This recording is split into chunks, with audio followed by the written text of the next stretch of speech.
The Baobab Secret. In the heart of Western Africa, where dusty winds meet green, endless plains, there stands an ancient giant. A baobab so old, the elders say it remembers the footsteps of ancestors long gone. Its roots twist deep into the earth, and its branches cradle stories older than memory. And under its shade lived Ao, a quiet, slim 17-year-old boy, whose heart carried both youthful wonder, and a flame he did not yet understand. Pause. This is the story of that flame. The night everything changed, drums of celebration fade into chaos. Aramu village buzzed with excitement. The yam festival was close. Women pounded yam in rhythm, children danced, men decorated the village square. Ao polished the wooden flame-shaped necklace his father had carved for him. Mama Ijeoma, Ao. Come inside, my son. We rise early tomorrow. But that peaceful evening shattered. Screams. Drums of war.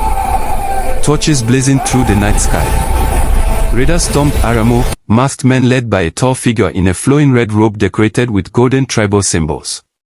Ao froze. He knew the legends. Chief Oduma. Leader of the Koro clan. A man mothers warned their children about. Homes burned. Livestock stolen. Granaries emptied. Ao and Mama Ijeoma fled into the dark, the flames lighting their tears. The next morning, Ao's father returned to the broken village.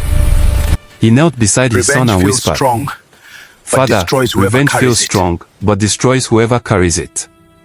But that night, for the first time in Ao's young life, anger burned hotter than his father's wisdom.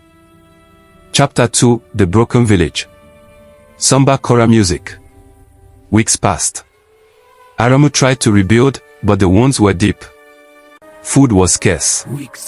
Wells ran low. Children cried from hunger. Ao worked tirelessly.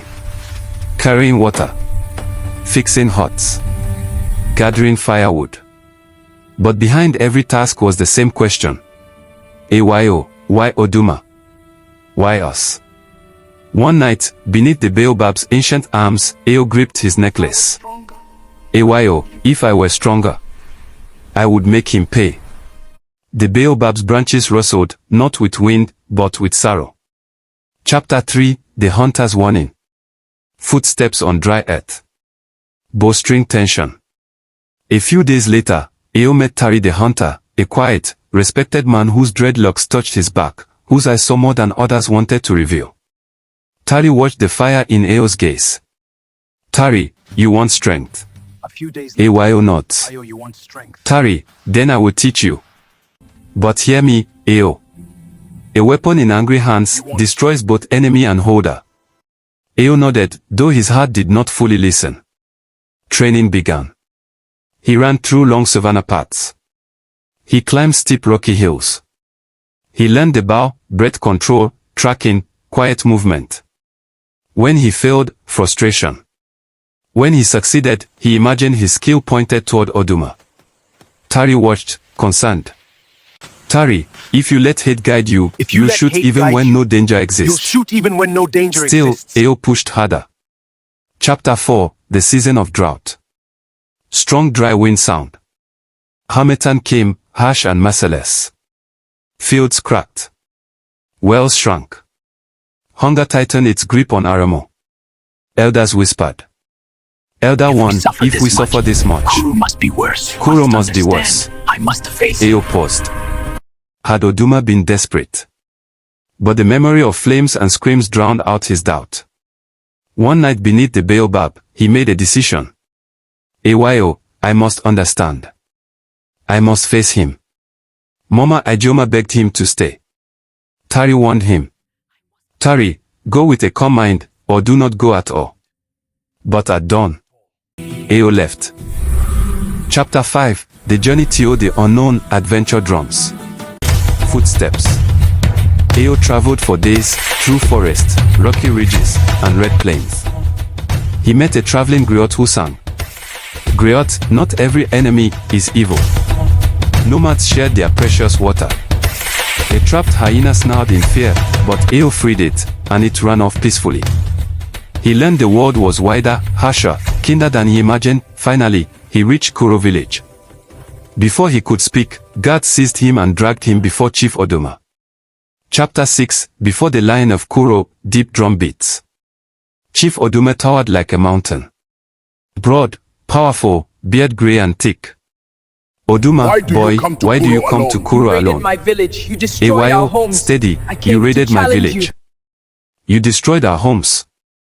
I came to challenge you. Murmurs rippled through the hall. Oduma studied him, then quietly said, Oduma, feed him. Let him rest. Feed him. Let him Tomorrow, rest. Tomorrow we speak. Eo was confused, but also cautious. Why kindness from a raider? Chapter 7, Why Oduma Attacked, Quiet, Tragic Ambience. The next morning, Oduma led Eo to a hill overlooking Kuro. Eo expected wealth, warriors, pride. What he saw broke him. Fields, dead. Rivers, dry. Children, starving. Elders, weak and coughing. Hearts lean like tired old men. Oduma, softly, hunger crushed us, Eo. We had no choice but to seek food or watch our people die. Ayo, stealing from us caused pain. Oduma, and losing my people would cause more. Pause, I made the wrong choice, for the right reason. Ayo's anger trembled. Oduma was not a monster, just a leader carrying an impossible burden. Chapter 8, Weeks among the Kuro, or warm, communal music. Ayo stayed among the Kuro to understand. He helped carry water, repaired roofs, learned their songs and dances. The Kuro villagers shared their last grains with one another and with him. One evening, an elderly woman offered him part of her tiny meal. Elder woman, pain shared, becomes lighter. Ayo's heart softened, but he still needed closure. Chapter 9, The Great Sandstorm, Strong Sandstorm Sound. One night, a violent sandstorm tore through Kuro. Roofs flew, walls split. Children screamed. Ayo sprang into action. He shielded two boys with his own body. He pulled a man from broken debris. He gathered frightened goats. He calmed crying children. When the storm passed, Oduma found him, dusty, exhausted, still helping others stand. Oduma, you have the heart of a leader, and the courage of one. Something shifted inside Ayo. Chapter 10, The Request for Closure, Soft, Reflective Music. Ayo approached Oduma. Ayo, I must still face you. Not for revenge, but for clarity. Oduma nodded. Then meet me under the Baobab at dawn. Let our hearts speak through our spears. Word spread fast. Both villages gathered. It would not be a battle of blood, but of understanding. Chapter 11, The Duel under the Baobab, intense drums, slowly rising. At sunrise, they stood beneath the ancient Baobab. Ayo with a wooden spear. Oduma with his lion-headed staff. Silence. The duel began. Ayo moved fast, light as the morning breeze. Oduma moved strong, steady as the earth. Wood clashed. Dust swirled, hearts pounded. But Oduma's age showed. Ayo saw the strain in every swing. And in one swift movement, Ayo disarmed him and pinned him to the ground. Gasps filled the air. Ayo lifted the spear, held it suspended, then let it fall. Ayo, trembling, killing you will not heal my village. But together, we can heal both. Oduma closed his eyes, relieved. Peace had been chosen. Chapter 12, A New Unity, Uplifting Choir plus Chorus. Oduma rose and lifted Ayo's hand high. I have seen the wisdom of a king. In this boy, I have seen the wisdom of a king. Then he knelt before Ayo. The crowd erupted in shock. Oduma, I offer peace, shared wells, shared food, shared fields, shared strength. Aramu elders accepted. Mama Ijoma embraced Ayo, tears in her eyes. Tari smiled proudly. Ayo had not only ended a conflict. He had rebuilt a future. Epilogue, The Legend of Ayo the Flame. Warm, hopeful music. Months later, Aremo and Kuro prospered together. New wells, shared harvests, children playing between both villages. Griot sang. Griot, Ayo the Flame, the boy who carried fire in his heart, but chose to light the world instead of burning it. And beneath the baobab where it all began, Eo often sat in quiet reflection. For he had learned that true strength, but in forgiveness.